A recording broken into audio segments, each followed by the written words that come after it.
Thank you, everybody, for coming to the Aaron Torres Podcast YouTube page. If you could do me a quick favor, see that little black subscribe button at the bottom of your screen? Go ahead, click that black subscribe button. Really does help our audience grow, really does help our channel grow, really does help and mean more than you could possibly know. So go ahead, hit that little black subscribe button. Also, thank you to our presenting sponsor, Betfred Sportsbook and the Betfred Sportsbook app. Bet 50 on any game, get $250 in free bets.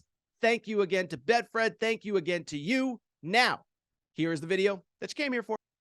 With that said, I do want to go ahead and talk about a very busy couple days in college basketball's transfer portal. I know what you're probably thinking, Torres, you talk too much portal. And I get it. But I told you about 10, 12 days ago. I said, look, there are two things that are going to keep this portal thing going for a couple weeks. One, grad transfers do not have a deadline to enter the portal. For undergrad players, it was May 11th. For grad transfers, they can enter after. And so we've had 2 or 3 really high-profile grad transfers enter the portal after the deadline of May 11th. And we got some updates on them this weekend. And beyond that, also remember that there were several players that before that May 11th deadline actually put their names in the portal to keep their options open if they wanted to return to college basketball as they tested the NBA draft waters. So we're going to get another wave of guys that are testing the NBA draft waters that are coming back. And really over the Memorial Day weekend into Tuesday, we really got about 3 or 4 really interesting nuggets of portal information that I want to go ahead and share with you today.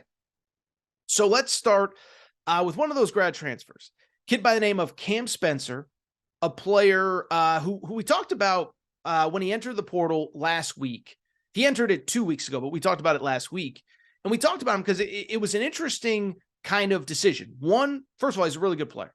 13 points per game, 43% three-point shooting, was Rutgers' leading scorer, a team that basically was on the fringes of the NCAA tournament. They would have been an NCAA tournament team had he come back. And then right at the end of May, decides he's going to leave. And his decision caused quite an uproar in the Rutgers community. Everybody who kind of covers that school and that athletic department says it was totally NIL related. I saw one of Rutgers' former players say, that basically Cam Spencer came to the staff and said, I'm leaving. It's about NIL, and I'm not even going to give you a chance to counter. But it was also an interesting recruitment because he's a really good player. And as soon as he entered the portal, a lot of schools reached out. UConn reached out, Kentucky reached out, Miami reached out, Texas reached out, Georgetown reached out, a lot of really, really, really good schools. And why I'm bringing it up, why I'm discussing is because over the weekend, he cut his list to 4. Jeff Goodman reported this right around the start of Game 7 of the NBA Finals, or the NBA Eastern Conference Finals. So it might have gotten a little bit lost in the shuffle. But Cam Spencer is down to 4 schools, and he's going to visit them all. UConn, Miami, UCLA, and Oklahoma, which I got to say is about the most interesting group of 4 schools that you could possibly imagine when it comes to a college basketball recruitment. 4 different parts of the country, different, I think, opinions on NIL, different places where the program is at. UConn's coming off a national championship, Miami off of a Final Four, UCLA a Sweet 16, but really has kind of a thin roster right now. And Oklahoma has obviously been, frankly, a disaster under Porter Moser. What I will say about this recruitment, so I called around today, couldn't get anything concrete. My understanding is I think he is going to take all 4 visits, and I think he's seriously considering all of them. But what I do think will be interesting about this recruitment is it's going to be interesting to see, because wherever he commits, I do think you're going to kind of get a sense for what he is prioritizing in this recruitment. If it comes down to NIL, I'll be blunt. I don't know that anybody can compete with Miami. One, we know the numbers of what John Ruiz is willing to put out there. $400,000 last year for Nigel Pack. Nigel Pack's back, so another $400K. And you look at the other schools. I mean, maybe Oklahoma can compete in the NIL space, but I feel pretty confident saying 2 things. One, I don't get the sense that UCLA can compete in the NIL space. Now, they have wealthy boosters. I think their collectives are kind of a little bit behind. And from the UConn perspective, I don't get the sense that they can compete with major offers as well. One, we talked about it when Nick Timberlake committed to Kansas. He was a kid that was leaning UConn, ends up at Kansas. A lot of people think it was NIL related. And I'll be honest, I don't even know if it came down to a bidding war, if that's even something Dan Hurley would want. because Dan Hurley's the kind of guy like I don't know that he wants a guy coming into a roster with a bunch of players who helped win a national championship that could potentially be making significantly more, locker room stuff, whatever. Haven't spoken to Dan Hurley about it, so I don't want to speak for him. But that's why it's interesting. Because if you look at Miami, good program, all that. But if you look at basketball fit, I actually think UConn is a no doubt about it best spot for him. UConn, of course, we'll see what happens at the NBA draft deadline. But Alex Karaban's coming back off the title team. Donovan Clingan's coming back. Top 5 recruiting class, top 3 recruiting class, led by Stephon Castle, kind of another big guard. You expect that Tristan Newton, a starter who scored 19 points in the national championship game, will be back as well as he tests the waters. But the one spot that UConn really has no fit for is kind of that off-ball wing player who can knock down threes. Now, you had Jordan Hawkins last year. He declares he's going pro. And that has been the one thing that UConn seems to have prioritized in the portal and has not figured out yet. So if it's about fit, UConn actually seems like a no doubt about it guy. Cam Spencer, by the way, is from the Baltimore area. Easy drive, easy trip for his parents if they want to come up and see him, his friends, his family, is whatever. But if it's about NIL, it'll be interesting to see if it's Miami or if it's somebody else. Second big piece of portal news. And this is a guy I'm not sure if we talked about on the show. But late last week, a kid named Tyler Burton entered the transfer portal. He is a really good player. Played at Richmond for the last 4 years. Averaged 19 points per game, 7 rebounds per game, 6'7", big forward. He looks bigger on film than he's listed at 6'7". Kind of reminds me of Michael Porter Jr. from the Denver Nuggets. That lengthy, super athletic, not as good of a shooter. Obviously, if he was as good as Michael Porter Jr., he'd be in the NBA. But he's another player who's testing the NBA draft waters as we speak. And if he decides to come back, it is going to be fascinating. And we're getting increasing information that he very well could come back. One, I saw Adam Zagoria report late last week that he has listed a no contact in the portal. And what that means is this. This is an important piece of information, okay? So when a player enters the portal, you can just go in as a regular dude, regular girl, whatever, for the female sports and all that.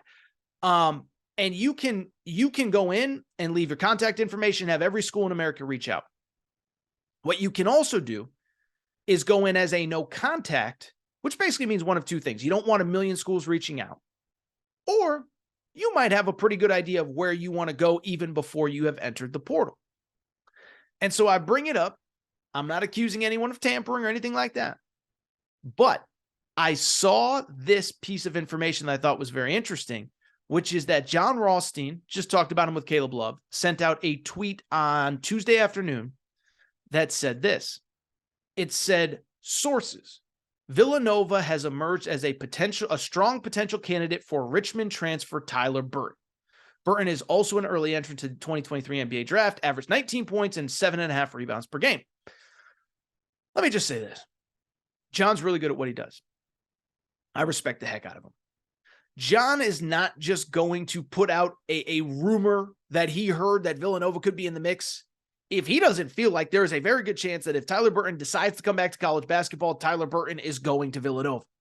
And so I think we have to work under the assumption that if Tyler Burton comes back, it will be Villanova. And a couple things stand out when I hear that. One, what do I always tell you about the portal? What do I always say? I say if you are reaching out to a player when he enters the portal, or if you're first making contact with him or his representatives, whether it's an agent, an AAU coach, a high school coach, a parent, or whatever, just going to be blunt, you're behind. You're just behind. And we can argue, and we can debate, and we could say it's right, we could say it's wrong. It's the freaking truth, though. If you're waiting to reach out to a player until he enters the portal, you're falling behind. And that's what that reminds me of, is that he hasn't even withdrawn from the draft yet. And Villanova has already emerged as a major suitor. Not accusing Villanova of anything. I'm just stating it as a fact. Two, if Villanova pulls this off, they got themselves a squad in 23-24. Now, I listen, we're going to find out if Kyle Neptune can coach. This year, it did not work out well, but he dealt with all sorts of injuries. Justin Moore was coming off a major injury. Cam Whitmore was in and out of the lineup, all that. But you look at what they've done in the portal. outside of one or two schools, Arkansas, maybe West Virginia, I don't know that there's a bigger winner in the portal than Villanova. They added TJ Bamba, the leading scorer from Washington State, 16 points per game to their backcourt. They added Hakeem Hart, a really good forward from Maryland. They added Lance Ware, kind of that do-everything big guy from Kentucky. You now add Tyler Burton with the guys you got coming back, by the way. Eric Dixon, really good. Justin Moore, really good for a fifth year. That's a top 20 roster going into college basketball next year. Now, will it work with Kyle Neptune? We're going to find out. That is a really good squad, though, and in my opinion, they will be in the top 20 if they get that commitment from Tyler Burton. We'll see if he ends up withdrawing from the draft, but I just get the hunch. If he does, Villanova seems like a very good landing spot. Finally, I'll say this. One player who we know is coming back, guy we've talked about a lot, Grant Nelson. 6'11", played the last couple of years at North Dakota State, was a player that really took this NBA draft thing down to the wire, but ultimately did decide to come back. Really good player. 17 points per game this past year at North Dakota State, almost 18 per game, 9 rebounds, super athletic, rim running big guy, not a great three-point shooter, something he has to work on. Well, it came out on Tuesday, again, John Rothstein, Jeff Goodman, the usual suspects, that he is in fact withdrawing from the NBA draft. And what I would say is, buckle up. This is about to be an intense recruitment. Now, I've said on the record, if his goal is to be in the NBA, I would probably consider going back to North Dakota State. Everything's going to run through you. You're going to be a star, whatever. But I also don't think it's a stretch to probably say that North Dakota State probably doesn't have the financial resources of the schools that are interested in Grant Nelson, in the portal. I've heard two very interesting names on Grant Nelson. One is the one I have told you about from day one. That is Arkansas.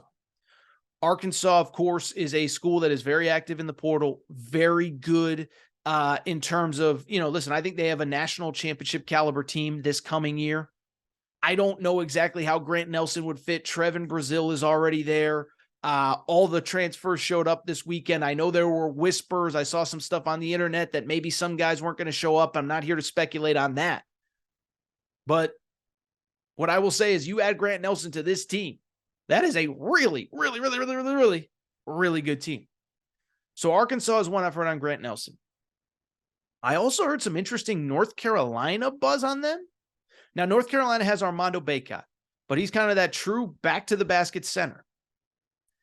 And the rumor I heard is they want to pair Grant Nelson, kind of 6'11", that stretch guy, almost in that Pete Nance, Brady Manick role, to play alongside him. Now, is Grant Nelson good enough, 6'11"? Not a great three-point shooter. I don't know. But that is the latest rumor that North Carolina could be in the mix. By the way, I should mention on North Carolina, they actually added a very important piece on Tuesday afternoon as Elliot Cadeau, who was a 5-star in the class of 2024, announced he had already committed to North Carolina, but basically made the decision that he was going to reclassify. He is going to play this year. So North Carolina, all of a sudden, we'll probably do this more on Wednesday when we start talking about rosters. North Carolina, all of a sudden, has got a very interesting roster with all those transfers, headlined by Stanford's Harrison Ingram, as well as Armando Bacot's back, RJ Davis is back, and of course, again, Elliot Cadeau has announced he's going to reclassify, and I do think North Carolina is going to add one more forward. They had a 5-star kid from 2024 on campus this week who could reclassify. Grant Nelson in the mix as well. All right. I think that's it.